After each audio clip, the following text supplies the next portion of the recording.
প্রিয় দর্শক, আসসালামু আলাইকুম। আজকে আপনাদের সামনে আমি যে বিষয়টা নিয়ে আলোচনা করব সেটা ম্যাক্সিমামই বাইরের থেকে আমার কাছে কোয়ারি আছে, মানে দেশের বাইরের থেকে।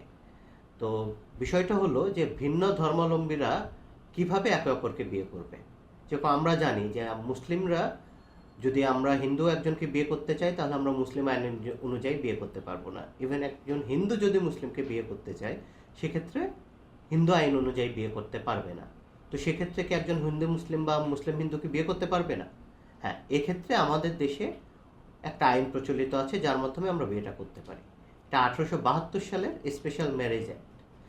এক্ষেত্রে আমরা আমাদের যেটা করতে হবে, যে আমরা যদি হিন্দু অথবা মুসলিম অথবা অন্যান্য ধর্মাবলম্বী বিয়ে করতে চাই তাহলে আমাদের যে ধর্মীয় রীতিনীতি আছে সেটাকে পরিত্যাগ করে আইন অনুযায়ী বিয়ে করতে হবে।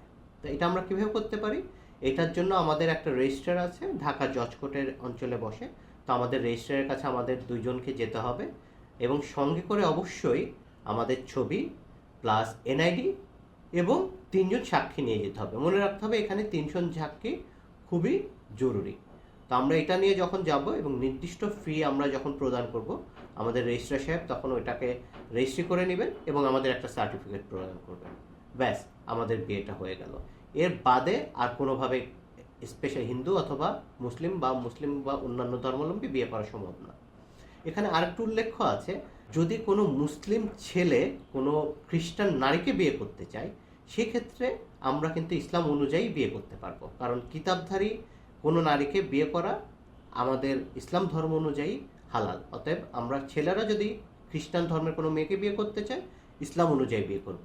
কিন্তু কোনো মুসলিম নারী যদি খ্রিস্টান ছেলেকে বিয়ে করতে চায় সেটা কিন্তু করা যাবে না। সেক্ষেত্রে আমাদের আবার স্পেশাল ম্যারেজ অ্যাক্টের আন্ডারেই বিয়ে করতে হবে। ধন্যবাদ।